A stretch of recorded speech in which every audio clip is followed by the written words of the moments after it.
TLJ, live brought to you by Elevation Nation Media and TLJ Media. Today is my first day in front of a live audience, so thank you all for coming. I appreciate it. If I mess up, just smile. I would like to thank you all for joining me along with my guests for some conversations to talk. We also have a few people in the audience who will be joining in the conversation as well. We will be giving out giveaways all night, so hopefully somebody can win a prize. And before we start this great conversation, what better way to start it than with some deep spoken word by the poetic queen, One Single Woman.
That day was recorded in infamy while natives enjoyed the Thanksgiving Feast of Souls. Muted tones lingered where beats belonged. I didn't blend in that territory. It took years to escape. Rites of passage were finally granted. The path led towards someone real who was also misplaced amongst the gazers. Happy that we found each other, we feel love songs again. Rolling in the deep before stumbling upon our one and only. At last, cadences dictate our rhythmic expression. Struggle made our bond stronger. Sealed with a kiss, a ribbon in the sky ties us together forever. We were both worth the wait.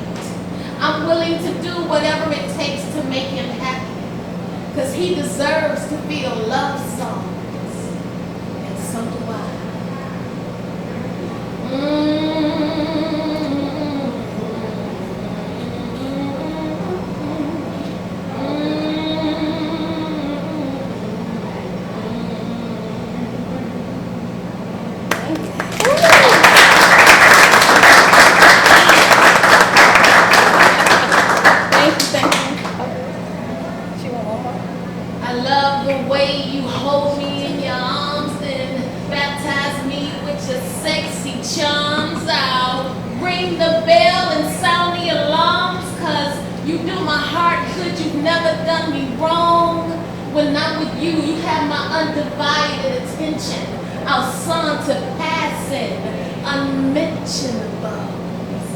Tiptoeing in stilettos, dropping rose petals.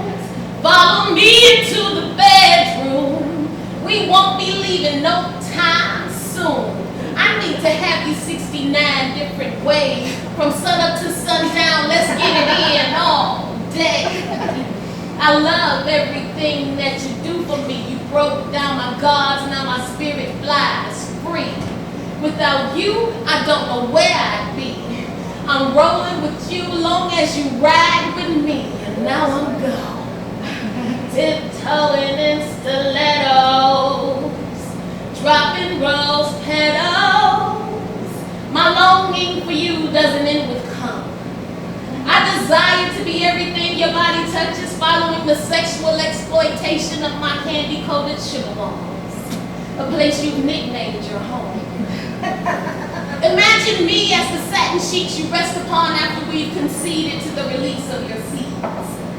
Bless me in your bath water until I'm drunk as Irish springing from bars on St. Patrick's Day. Let me be the Egyptian cotton towel to temporarily cleanse us from your corn.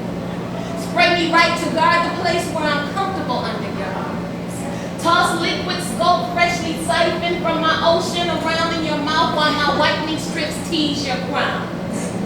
Brush your beard with me, mimicking pubic hair strokes across your mustache while you tasted my good. A hint of roses fragrant bouquet lingers after shades moisten your entire body in cream. I'll be tidy-whitey when the wind blows, sheltering the hard-on boxing my briefs. You're no white beater, but I'll be, hiding beneath a button-up or a white tee, protecting the heart, the chest that surrounds the heart that beats for me. I dream that I am every pair of your jeans with power to unzip your fly at will. Buckle me tightly onto your waist to convey the message that what lies beneath is on lock. Pull me onto your feet so I can shoulder the weight of your little piggies, then keep them warm and snuggly the same way I heated your cock when it was in my guts a few moments ago. Walk me out as the gator boots, wingtips of Jordans to escort you back into my home. Place me at the helm of your vehicle, continually spinning these wheels while this ass moves like a 24. You won't have to insert me as the key to unlock the deadbolt when you return home to come again. My legs are always open for you.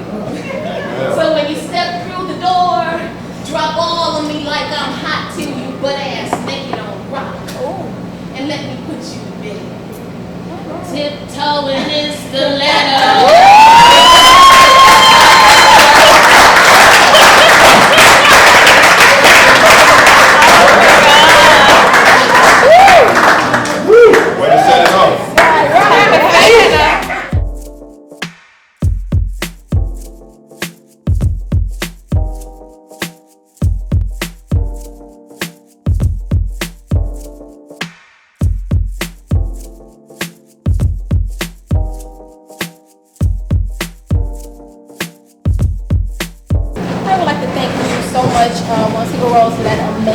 Amazing beat poem.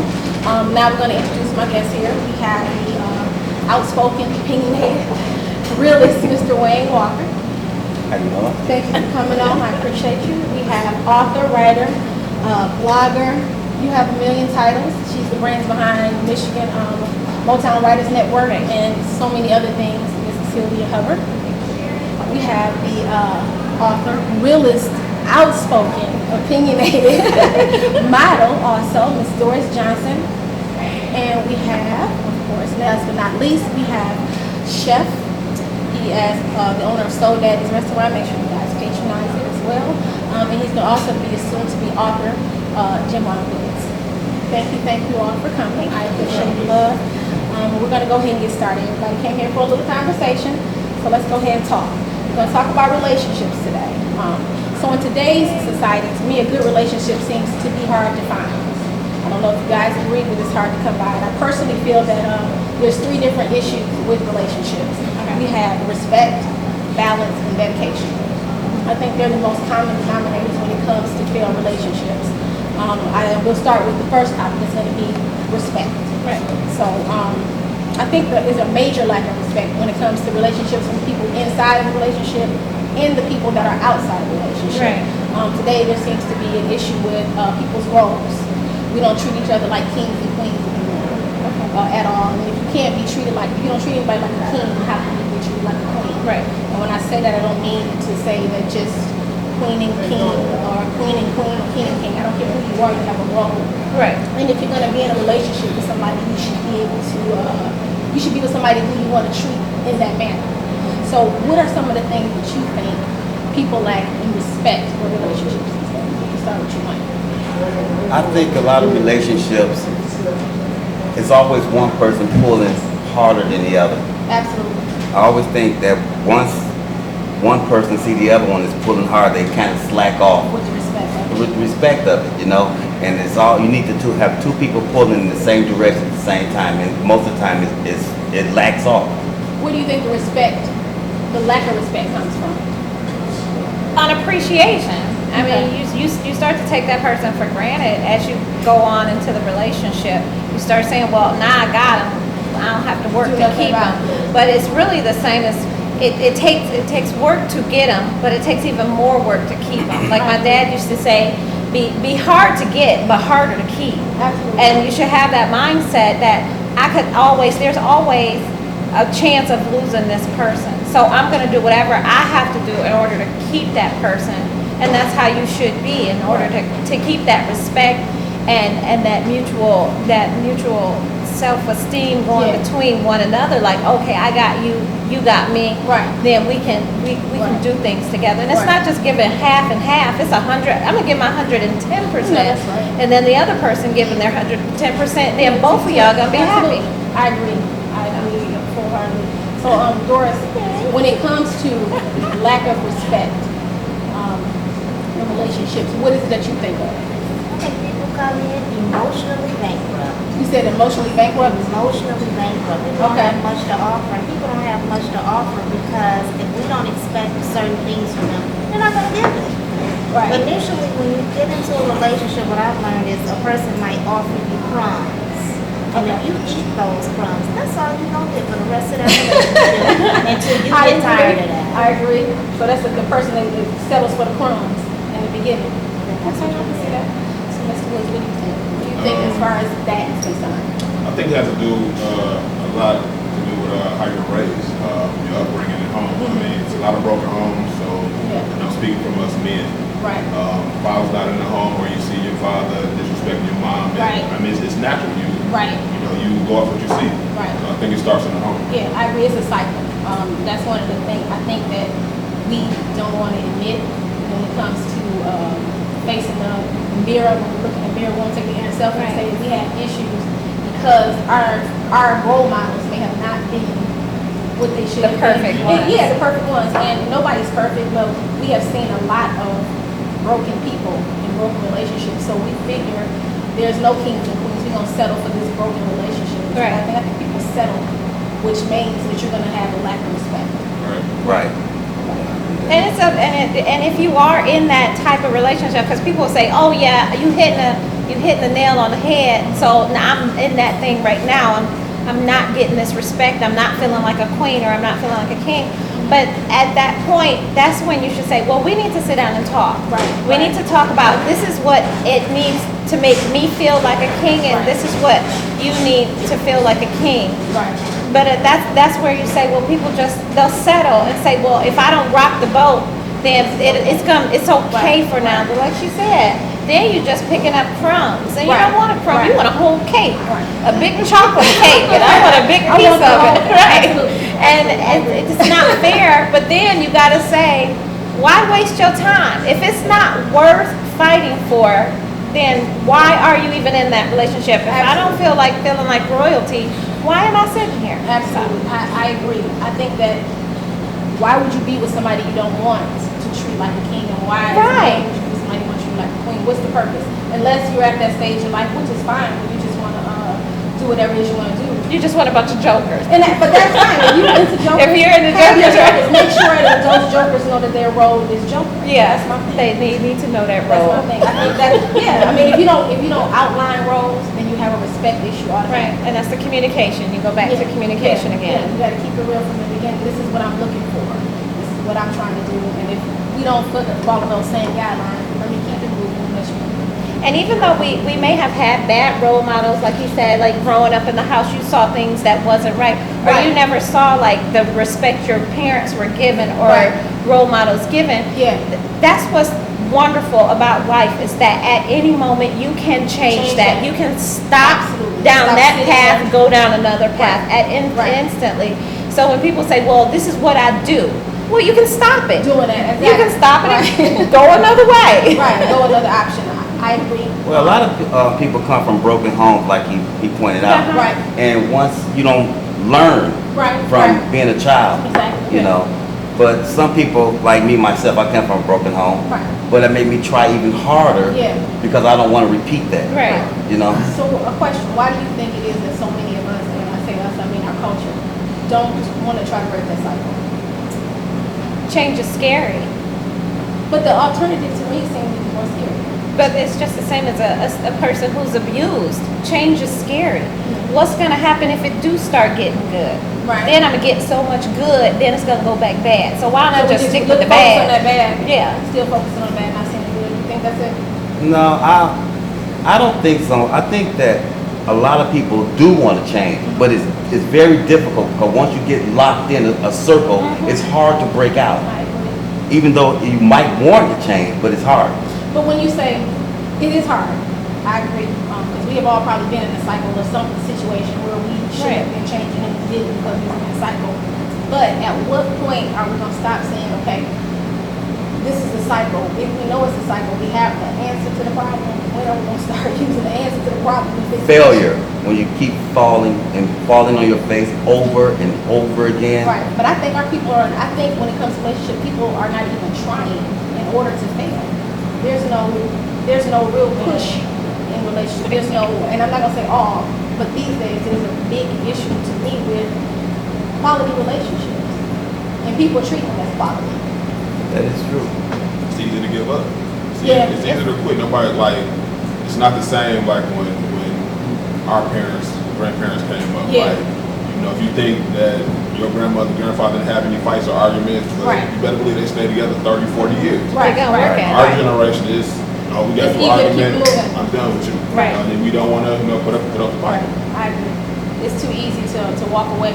Yeah. But the crazy thing is, why is that easy? Because I think the reason why it's easy, because you shouldn't be able to walk away from the one, your queen or your king that easy.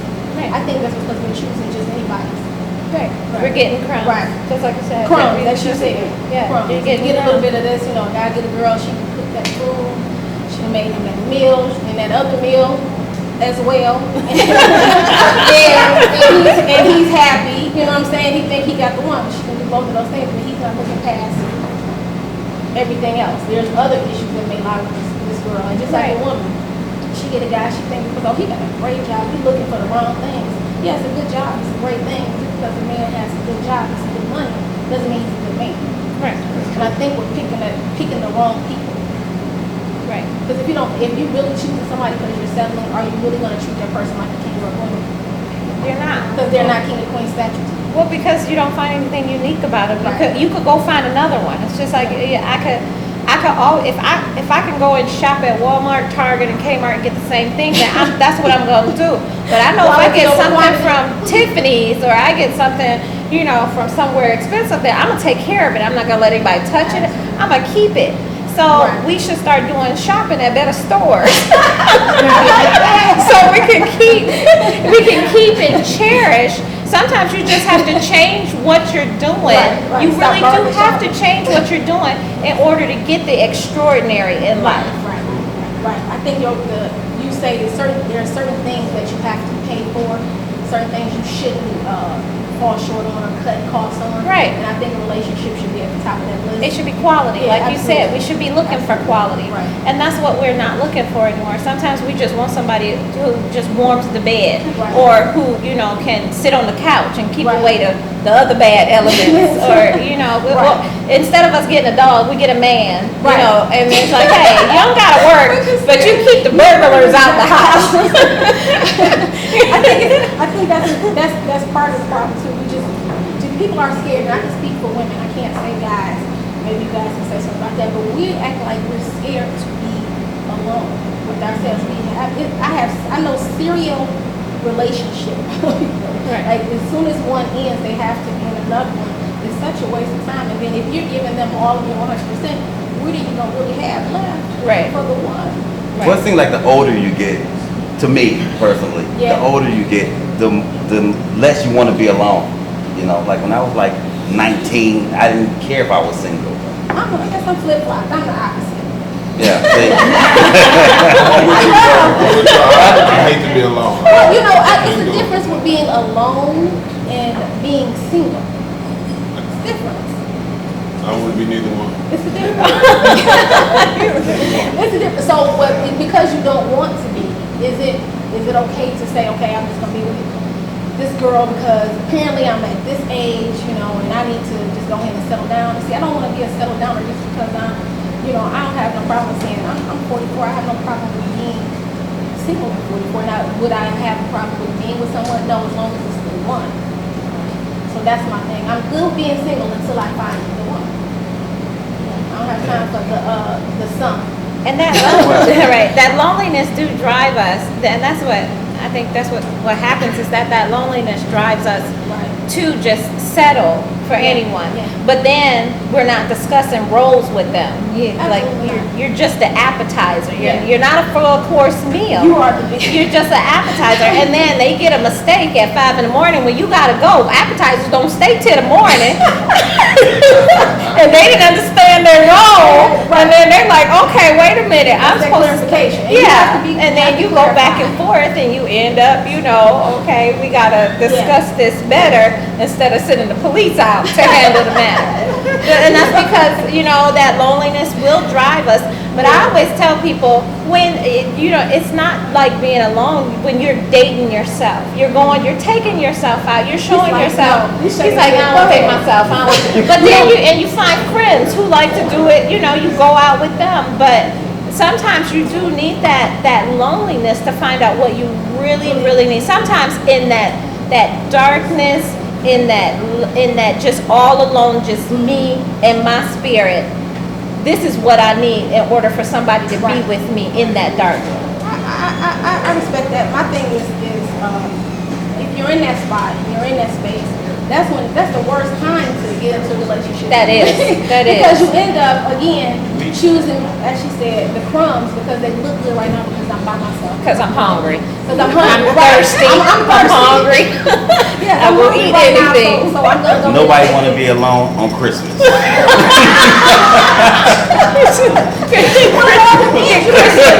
might be able to They end up getting some Christmas plates. You might be able to schedule some time. You don't necessarily have to be alone. So we're going to go ahead and take a quick break and we'll be right back.